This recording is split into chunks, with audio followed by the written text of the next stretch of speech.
మాతృదేవోభవ. ఫాల్గుణ మాసం 2025 సంవత్సరం, క్రోధినామ సంవత్సరమే తెలుగులో. వారికి ఇక ద్వాదశ రాశుల వారికి ఈ ఫాల్గుణ మాసంలో గోచార ఫలితాలు ఏ విధంగా ఉంటాయో సశాస్త్రీయమైనటువంటి పద్ధతిలో తెలుసుకునేటువంటి ప్రయత్నం చేద్దాము. ఇందులో అతిశయోక్తులకి తావు లేదు. ఇంత ఉంటే ఇంత చెప్పి నువ్వు తెల్లవారినప్పుడు కోటీశ్వరుడైపోతావు, ఎవరా ఏమన్నా కాదన్నా అవునన్నా జరిగేది ఇంతే, అలాంటి బడాయి కబుర్లు ఏమీ ఉండవు. శాస్త్రం ఎంతవరకు చెప్తోందో అంతవరకే. అలాగని చెప్పేసి ఏదో మీకు భయంకరమైన ఆపద వచ్చేస్తోంది అని చెప్పి మిమ్మల్ని భయపెట్టేటటువంటి ప్రయత్నం కూడా ఏమీ జరగదండి. ఎందుకని అంటే శాస్త్రం ఎంతవరకు ఉందో అంతవరకు చెప్పడం కోసమే మేము ఈ ఛానల్ ప్రారంభం చేశాము. అయితే ఇక్కడ ముఖ్యంగా ఈ అతిశయోక్తులకి వాటికి తావు లేకుండా ఉన్నది ఉన్నట్టు చెప్పడం ఒక వంతు కాకుండా, ఈ రాశి ఫలితాలు అనేటటువంటివి రాశిగతమైన ఫలితాలు.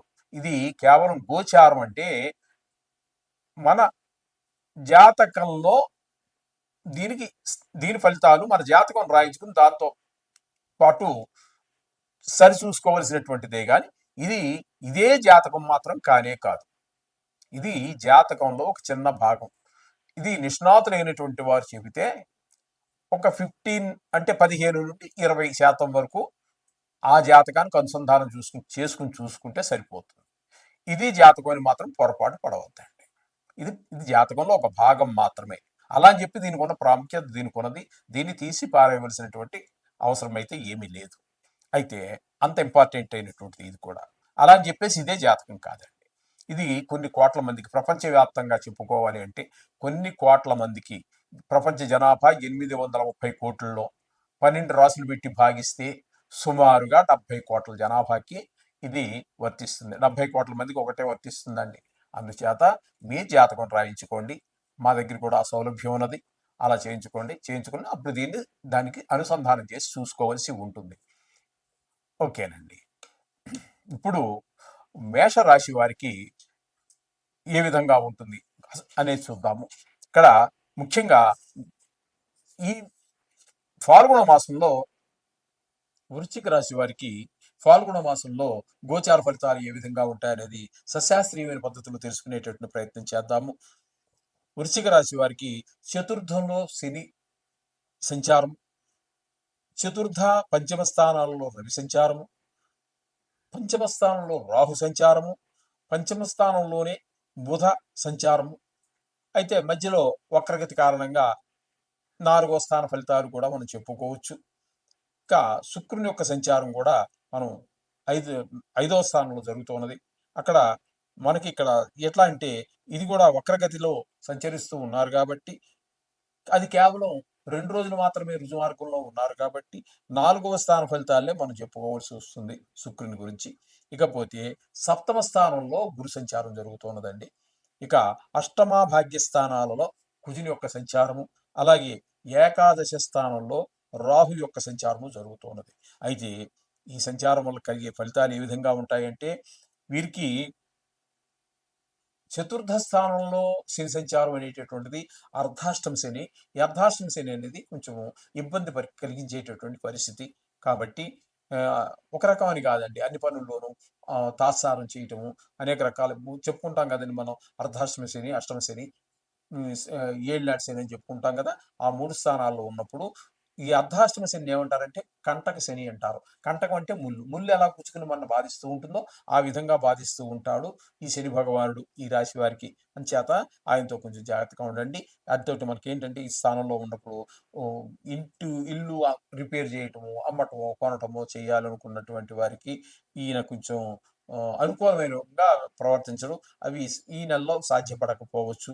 అలాగే చతుర్థ స్థానంలో ఒక 14 రోజులు, పంచమ స్థానంలో ఒక 16 రోజులు రవి యొక్క సంచారం జరుగుతోంది. ఈ 2 స్థానాల్లోనూ కూడా ఆయనతోటి అశుభ ఫలితాలే మనం ఎదుర్కోవాల్సి వస్తుంది. ఇక్కడ 4వ స్థానంలో ఉన్నప్పుడు ఇదే ఇంటికి సంబంధించి కానీ, అలాగే తల్లిగారి ఆరోగ్య విషయంలో కానీ, ఇటువంటి వాటిలో కొంచెం వాహనం కానీ, ఈ ఇబ్బంది పెట్టేటువంటి అవకాశం ఉంటుంది. ఐదో స్థానంలోకి వచ్చాక సంతానాన్ని కొంచెం ఆరోగ్య విషయంలో ఇబ్బంది పెట్టి, చదువు విషయంలో ఇబ్బంది పెట్టి, కలిగేటువంటి పరిస్థితులన్నీ కూడా రవి వల్ల కలుగుతూ ఉంటాయి. ఇకపోతే శుక్రుని యొక్క సంచారం తీసుకున్నట్టయితే ఐదో స్థానంలో సంచారం చేస్తూ ఉన్నారు. కానీ 2 రోజులే ఉంటున్నారు. తదుపరి 4గో స్థానంలోకి వస్తున్నారు. ఈయన 4లో ఉన్నా, 5లో ఉన్నప్పటికీ మొత్తం నెలంతా కూడా మీకు సానుకూలమైనటువంటి ఫలితాలు, సుఫలితాలు ఇస్తూ ఉంటారు. తద్వారా ఏంటంటే వీరికి సినీ రంగంలో ఉన్నటువంటి వారికి, టీవీ రంగంలో ఉన్నటువంటి వారికి, కళారంగంలో ఉన్నటువంటి వారికి, మీ సోషల్ మీడియాలో ఉన్నటువంటి వారికి చాలా అనుకూలమైన ఫలితాలు ఇస్తాడు. అట్లాగే మనకి ఈ షేర్ మార్కెట్‌లో పెట్టుబడి పెడుతూ ఉంటారు కొంతమంది. అటువంటి వారికి కొంచెం అనుకూలమైన కాలము. అలాగే బుధుని యొక్క సంచారం గూడా ఇక్కడ మనకి 15 రోజులు పాటు మనకి ఈ 5వ స్థానంలోను, తదుపరి 4గో స్థానంలోను సంచారం చేస్తూ ఉన్నారు. ఈ 4గో స్థానంలో సంచారం చేసినప్పుడు అనుకూలమైన ఫలితాలు ఇస్తూ ఉంటారు.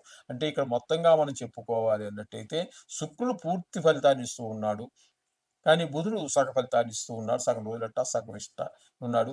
ఇకపోతే గురు సంచారం తీసుకున్నట్టయితే సప్తమ స్థానంలో సంచారం చేస్తున్నారు. తద్వారా వీరు వివాహ ప్రయత్నాలు చేసేటటువంటి వారికి పెళ్లి కుదరటమో, లేతే పిల్ల నచ్చింది, లేతే పిల్లాడు నచ్చాడు అని చెప్పుకోవటమో, లేతే తాంబూలాలు ఇచ్చుకోవటమో, లేతే వివాహం జరగటమో, వీరికి అత్యంత అనుకూలమైనటువంటి కాలంగా మనం చెప్పుకోవచ్చు ఈ నెల రోజులు. అలాగే ఎవరితోటైనా మీరు భాగస్వామ్యంతో వ్యాపారం చేస్తున్నట్టయితే, ఇద్దరు, ముగ్గురు కలిసి పెట్టుబడి పెట్టి వ్యాపారం చేస్తున్నట్టయితే, వారికి మీకు కూడా మంచి అనుకూలమైనటువంటి వాతావరణం ఉండటము, మీ మాట, వారి మాట ఒకటే కావటము, తద్వారా లాభాలు ఆర్జించటము, ఇట్లాంటివన్నీ జరుగుతూ ఉంటాయి. సప్తమ స్థానంలో గురు సంచారం వల్ల. ఇకపోతే కుజి సంచారం తీసుకున్నట్టయితే, అష్టమ, నవమ స్థానాలలో సంచారం అవి అంత అనుకూలమైనటువంటి ఫలితాలు ఇవ్వండి. ఈ 2 కూడా ఆహ్, మనకి అనుకూలమైన ప్రదేశాలు కాదు కుజుని యొక్క సంచారానికి. తద్వారా కొన్ని ఇబ్బందులైతే ఏర్పడుతూ ఉంటాయి. ఇకపోతే ఏకాదశ స్థానంలో కేతువు. ఈయన మాత్రం బాగానే మీకు యోగిస్తాడు. చక్కగా మీకు అన్ని లాభాన్ని చేకూర్చేటువంటి ప్రయత్నం ఆయన చేస్తూ ఉంటాడు. అలాగే మనకి ఏదైనా వ్యవహారం చేస్తే, ఆ వ్యవహారంలో మీ యొక్క ప్రజ్ఞా పాటవాలన్నీ బయటపడుతూ ఉంటాయి. ఈ విధంగా సోదరులు, అందరూ గూడా మీకు ఆల్ సహాయ సహకారాలు అందిస్తూ ఉంటారు. ఈ విధమైనటువంటి ఫలితాలు ఈ గ్రహాల ద్వారా వస్తూ ఉంటాయి. ఒకే రాశిలో 2, 3 గ్రహాలున్నప్పుడు ఒకటి ప్రతికూలంగా, ఒకటి అనుకూలంగా ఉంటూ ఉంటాయి. ఫలితాలు దగ్గరగా ఉంటాయి. అదేంటి ఒకే రాశిలో ఉన్న 2 గ్రహాలు 2 రకాలుగా అనుకోవాల్సిన పని లేదండి. ఎవరు చేసే పని వాళ్ళు చేస్తూ ఉంటారు. సహజంగానే మన ఇంట్లోనే మనం ఉన్నామండి. మన ఇంట్లో ఏం చేస్తూ ఉంటాం? ఇంటి పెద్ద ఎవరైతే ఉన్నాడో కష్టపడతాడు, డబ్బులు తీసుకొస్తాడు. భార్య గారు ఉంటుంది. ఆవిడ ఇంటికి కావాల్సిన డబ్బులు ఖర్చుల కోసం ఆవిడ ఖర్చు చేస్తూ ఉంటుంది. పిల్లవాడు స్కూల్ కోసం వాడు ఖర్చు చేస్తూ ఉంటాడు. ఈ విధంగా ధనం ఖర్చు అవుతూ ఉంటుంది. ఈయన తెస్తూ ఉంటాడు. ఆయన ఖర్చు పెడుతూ ఉంటారు. ఆవిడ ఖర్చు పెడుతూ ఉంటుంది. అలాగే అంటే రకాలుగా ఎవరు చేసే పని వాళ్ళు చేస్తూనే ఉంటారు. అందుచేత ఒకరు చేసే పని ఈ ఒకే రాశిలో ఉన్న గ్రహాలు ఇలా ఎందుకు అని చెప్పే ప్రశ్న అక్కర్లేదు మీకు. మీకు జవాబు దొరికిందని అనుకుంటాను. ఒకే రాశిలో ఉన్న గ్రహాలు ఈ విధమైన ఫలితాలు ఎందుకు ఇస్తున్నాయి అనేటువంటి దానికి మీకు ఒక జవాబు దొరికిందని అనుకుంటున్నాను. ఈ విధమైన ఫలితాలన్నీ కూడా జరుగుతూ ఉంటాయి. ఏదైనా మొత్తం మీద ఈ వృశ్చిక రాశి వారికి గనక మనం తీసుకున్నట్టయితే శుక్రగ్రహం అనుకూలంగా ఉన్నది. బుధగ్రహం అనుకూలంగా ఉన్నది. గురుగ్రహం అనుకూలంగా ఉన్నది. కేతు గ్రహం అనుకూలంగా ఉన్నది. మొత్తంగా 4 గ్రహాల యొక్క అనుకూలత ఈ వృశ్చిక రాశి వారికి ఉన్నది. చక్కగా చెప్పాలంటే మంచిగా ఎందుకంటే శుక్రగ్రహము, గురుగ్రహము, బుధగ్రహము చాలా చక్కటి కొంచెం ఎక్కువ కాలం ఉండేటట్టు గ్రహాలు కేతు గ్రహం ఇవన్నీ కూడా అనుకూలమైన ఫలితాలు ఇవ్వడం ద్వారా బాగుంటుందని మనం మొత్తంగా టోటల్‌గా చెప్పుకున్నట్టయితే వృశ్చిక రాశి వారికి బాగుంటుంది ఈ నెల రోజులు. కానీ కొన్ని గ్రహాల ప్రతికూలత మామూలే. వాటికి మనం చెప్పుకుంటున్నట్టుగా ఆ నవగ్రహ మంత్రాలకి వాటికి చేసుకోండి. అలాగే ఈ సంకటహార చతుర్థిని కూడా మీరు మీ యొక్క వీలుని బట్టి, అనుకూలతను బట్టి ఇంటి దగ్గర, గుడిలోన అనేది కూడా చేసుకోండి. ఇది కూడా మనకి కొంత కష్టాల నుంచి కొంచెం వెసులుబాటు కలిగించేటటువంటి ఒక పూజా విధానం. శుభం భూయాత్.